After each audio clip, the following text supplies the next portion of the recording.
Mes chers frères et sœurs en Christ à travers le monde, c'est une immense joie, c'est un très grand plaisir par la grâce de Dieu de lancer en cette soirée du jeudi 12 octobre de l'an de grâce 2023 une série spéciale de dénonciations ou d'exposer des terribles mensonges, des terribles abominations, des extorsions ou escroqueries financières, outre les hérésies anti-bibliques, anti-scripturales de cette abominable secte de Way International, en français la Voie internationale, où j'ai passé environ 25 ans. Mes frères et sœurs, je m'en veux à mort d'avoir amené mes parents, mes frères, mes connaissances, mes amis dans cette abominable secte.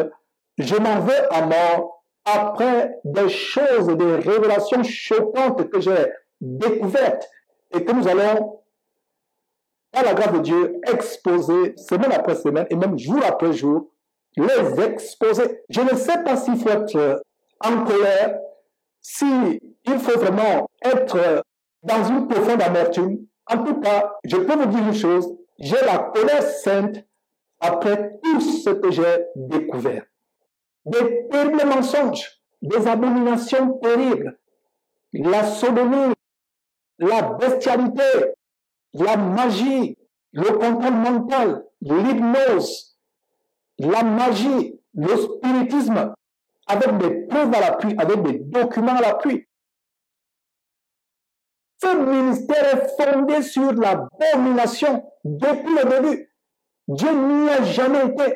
Il y a des témoignages effroyables de bestialité, de pornographie.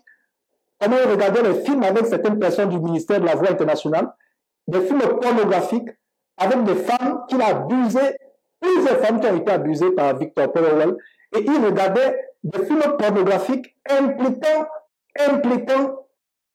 des chiens qui couchent avec des femmes. Donc les femmes, les adeptes autour de lui, soirée, posées, comme on dit aux États-Unis, dans un salon d'ouvrière du Royaume National Headquarters du quartier général à New Yorkville. Il regarde la pornographie avec les adeptes. Et la scène de pornographie, c'est les chiens qui couchent avec des femmes. He also preached that God didn't care what people did with their bodies, so long as their spirits were right with God. Not only did this doctrine provide justification for male followers of the way to exploit their female associates, but it gave Wierwille, as the infallible translator of God's Word, the divine authority to make women his sexual servants. In her memoir, Undertow, My Escape from the Fundamentalism and Cult Control of the Way International, Charlene Edge relates a conversation with a fellow Way leader who told her that Wierwille had had sex with hundreds of women in the cult. According to her source, many of these women were actually recruited by other women to help take care of the man of God. Kristen Skedgel was one of these recruits. Introduced to the Way by Stephen Hefner when she was 14 years old, Skedgel saw Wierwille as both a father figure and the man of God. She wrote Wierwille a passionate letter about how PFAL had changed her life and became a tireless recruiter for the Way East in Rye, New York. Skedgel also suffered from severe, undiagnosed depression. She struggled emotionally and often turned to Wierwille for help. One night after she had burst into tears in his office, Wierwille told Skedgel, quote, "Just sell out, honey. Sell out to the Word and stop blowing hot and cold all the time. You won't have any peace until you totally commit yourself to God." End quote. Then, she says, he kissed her hard, raking his tongue across her lips. Skedgel was confused by this incident, but she didn't interpret it as a sexual assault. Instead, she wrote, quote, "Maybe he's trying to comfort me or wake me up. Ironically, his touch is the only relief I feel." End quote. Soon after this encounter, Wierwille convinced Skedgel that her job as a woman, totally committed to God, was to have sex with him whenever he asked her to. For years, Skedgel obeyed. The worst part was down the hall. One bathroom with one toilet. 10 of us.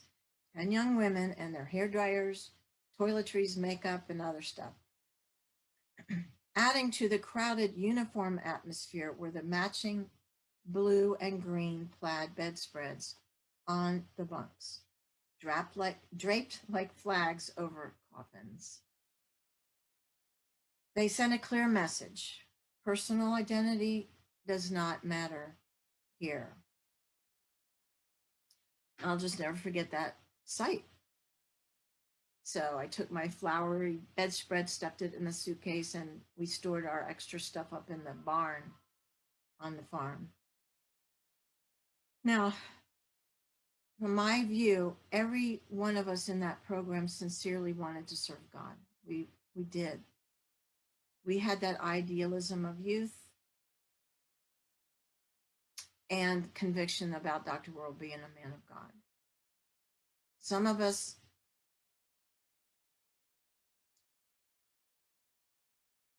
became distracted, as I said, from another deeper layer of activity that was going on at the time.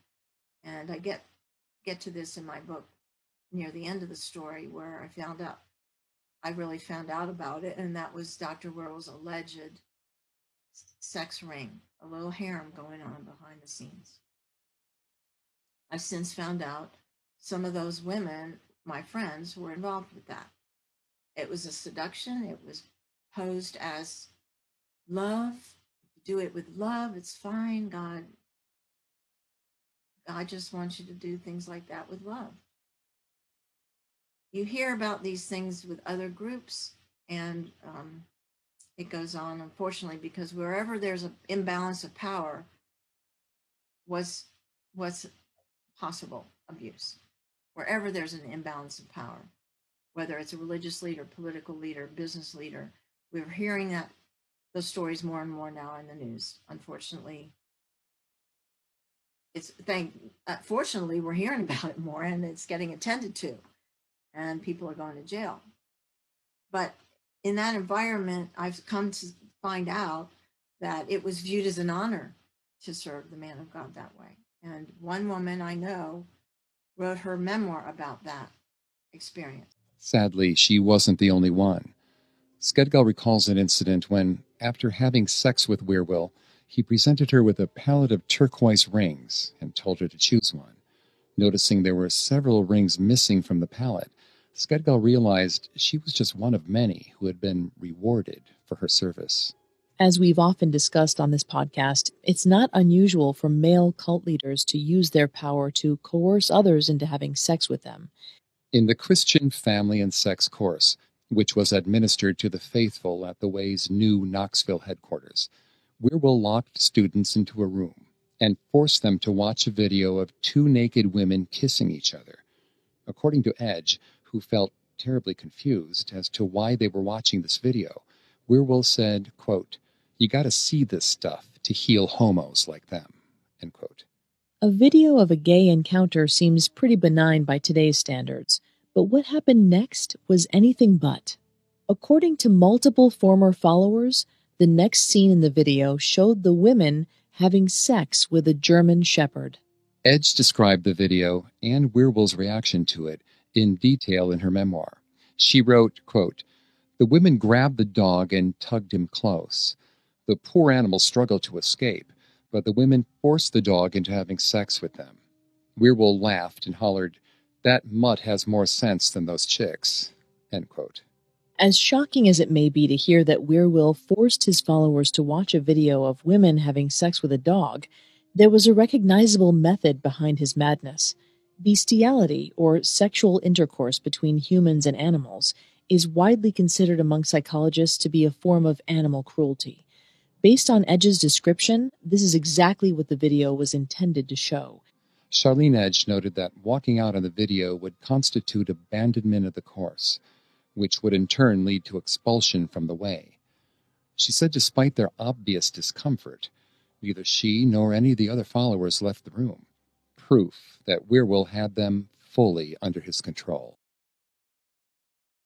Voilà le fait de sœur comment ce monsieur avait tout un harem de femmes et qui faisait le spiritisme.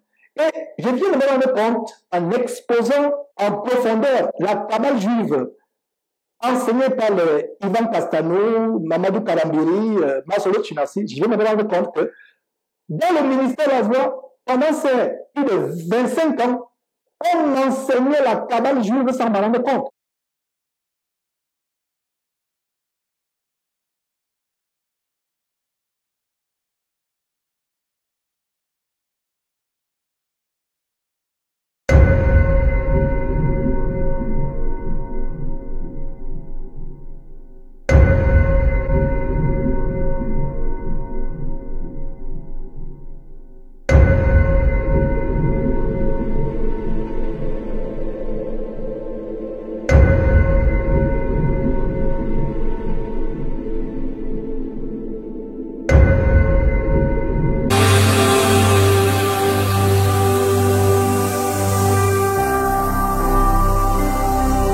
JesusChrist TV, vous connaîtrez la vérité et la vérité